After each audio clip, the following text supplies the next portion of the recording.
Ouais, mais pourquoi faire des demandes à l'univers? Pourquoi faire des demandes à la vie, à Dieu? Pourquoi faire des demandes en fonction de notre ego? Parce qu'en fait, quand on fait des demandes, ça veut dire qu'on n'accepte pas ce qu'on vit actuellement, quoi, en fait. Moi, je pense que ce qu'on vit, tout a une raison d'être. Et l'idée, c'est d'accueillir et d'accepter ce qui se passe dans notre vie, dans notre quotidien, dans nos ressentis, dans notre émotionnel, de le percevoir, d'en avoir conscience et se laisser guider et traverser par le divin. Et c'est comme si qu'on était en train de négocier avec Dieu ou avec sa part subliminale, avec son âme, en train de négocier, en train de dire ça serait mieux pour moi. Mais qui mieux que notre moi supérieur ou notre divin sait ce qui est bon pour nous. Et moi je pense que quelle que soit la difficulté, la plus profonde, la plus horrible, l'idée c'est de traverser ce qui se passe à l'instant, au présent.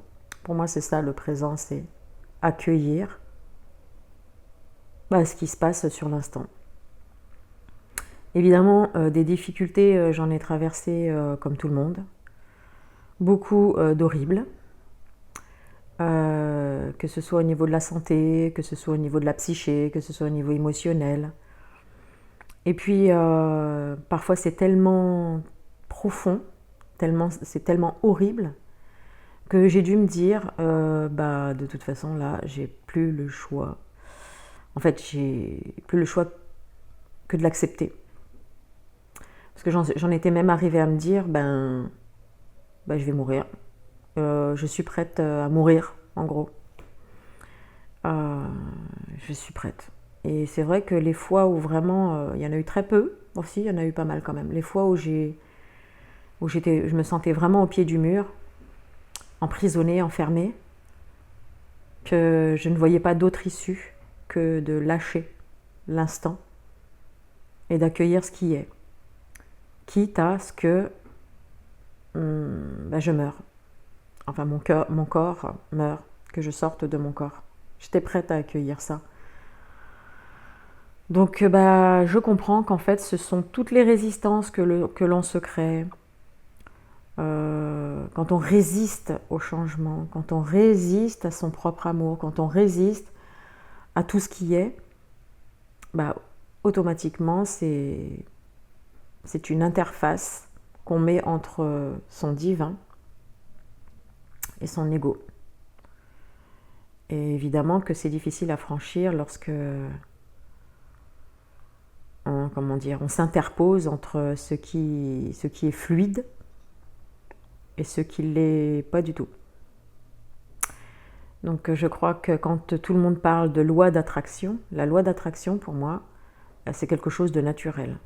C'est on attire ce qu'on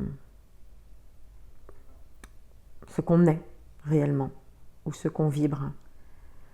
Donc évidemment, lorsque nous n'avons pas conscience de notre création, de nos pensées et de notre émotionnel, par défaut, notre vie va ressembler extrêmement puissamment à votre inconscient.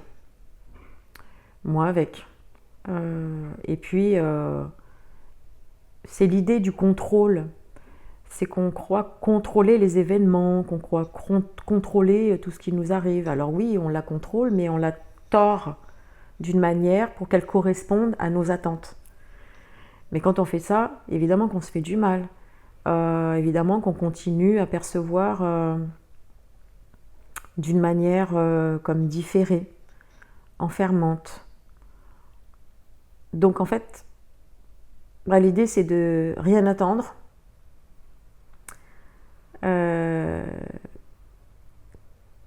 Comment dire?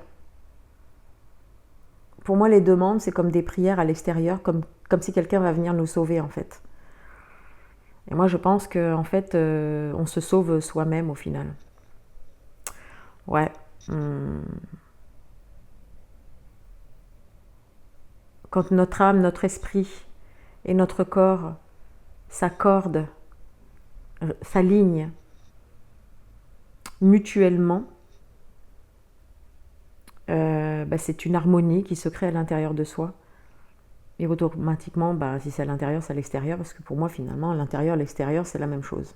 Il n'y a pas de séparation. Sauf que nous, on se croit séparés, mais ça, c'est l'interface qu'on a mis entre notre divin et notre mental. Et donc, on dit, on a un mental, on a un émotionnel, et on a notre divin. Sauf que tout ça ne fait qu'un, au final. Il n'y a pas de plus ou de moins, il y a juste ce qui est. Et nous, on se croit séparés de tout. Alors que tout ne fait qu'un. Alors, j'en ai pas la totale conscience de ça, mais parfois je le vis. Et donc, la loi de l'attraction, elle se fait continuellement. C'est automatique, soit par défaut, soit en conscience. Mais pour moi, il n'y a pas de demande à faire. C'est juste être en gratitude, si on peut, sur ce qu'on vit, sur ce qu'on ressent, et se laisser traverser et guider par ce qui est sur l'instant.